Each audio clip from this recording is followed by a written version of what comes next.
आक्रांता का महिमा मंडन का मतलब देशद्रोह की नींव को पुख्ता करना।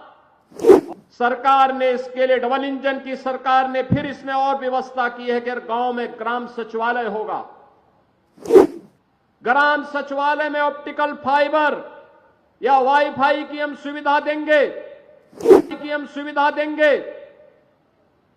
और गांव में ही गांव के लोग गांव में ही जन्म प्रमाण पत्र, मृत्यु प्रमाण पत्र, आय प्रमाण पत्र, जाति प्रमाण पत्र, निवास प्रमाण पत्र, ये सभी गांव में ही उसे उपलब्ध हो जाने चाहिए। ऑनलाइन ये सुविधा गांव में उन्हें प्राप्त हो। ज्यादातर ग्राम पंचायतों ने इस कार्य को आगे बढ़ाना प्रारंभ किया है।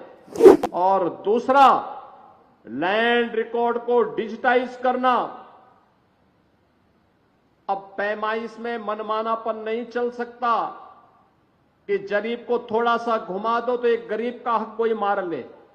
ये तो सारे के सारे हम सैटेलाइट के माध्यम से ऐसी व्यवस्था करेंगे कि 1 इंच लैंड भी किसी गरीब की मारी नहीं जाएगी। और इस व्यवस्था को लागू करने के लिए सरकार आगे बढ़ चुकी है। इसके लिए अच्छी तहसील भवन की आवश्यकता थी और इसीलिए आज मैं स्वयं ही मिहीपुरवा में आया हूं, इस मोतीपुर में आया हूं, आप सबको समर्पित करने के लिए, इस तहसील भवन को करने के लिए आया हूं। आज बहराइच में कोई अव्यवस्था नहीं फैला सकता, कोई नहीं फैला सकता।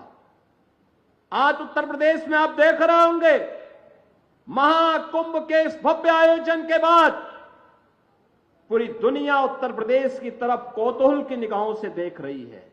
आपने अभी 2 दिन पहले देश की संसद में आदरणीय प्रधानमंत्री जी के द्वारा महाकुंभ पर दिए गए वक्तव्य को आप लोगों ने सुना होगा।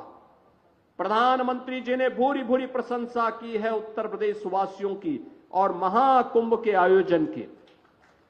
मानवता का इतना बड़ा आयोजन दुनिया में कहीं नहीं हुआ है, कोई नहीं कर सकता है। उत्तर प्रदेश में हुआ है। मां गंगा, मां यमुना, मां सरस्वती की त्रिवेणी के संगम में 66 करोड़ से अधिक लोग श्रद्धालु जनों का आगमन। ये भारत की महान सनातन संस्कृति की युग गाथा को अनंत काल तक गाने के लिए आने वाली पीढ़ी को विरासत के रूप में छोड़ चुकी है। और उसी परंपरा का एहसास कराने के लिए आज मैं आपके पास आया हूं, आप सबसे कहने के लिए, एक तरफ एक भारत श्रेष्ठ भारत की परिकल्पना साकार हो रही है, पूरा देश एकजुट होकर के कार्य कर रहा है।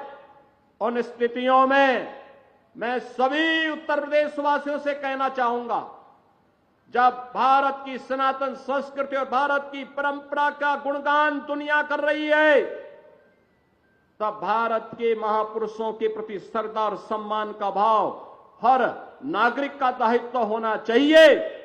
उन स्थितियों में किसी भी आक्रांता को महिमा मंडन नहीं करना चाहिए। आक्रांता का महिमा मंडन का मतलब देशद्रोह की नींव को पुख्ता करना। और स्वतंत्र भारत ऐसे किसी देशद्रोही को स्वीकार नहीं कर सकता है जो भारत के महापुरुषों को अपमानित करता हो, उन आक्रांताओं का महिमा मंडन करता हो, जिन आक्रांताओं ने भारत की सनातन संस्कृति को रौंदने का कार्य किया था, बहन बेटियों की इज्जत पर हाथ डालने का काम किया था, हमारी आस्था पर प्रहार किया था, उसे आज का ये नया भारत स्वीकार करने को कतई तैयार नहीं है। और इसीलिए मैं आपके कहने के लिए आया हूं, विकास की एक गाथा तभी आगे बढ़ सकती है जब हम अपनी विरासत को पूरे गौरव के साथ आगे बढ़ाने का काम कर रहे हैं।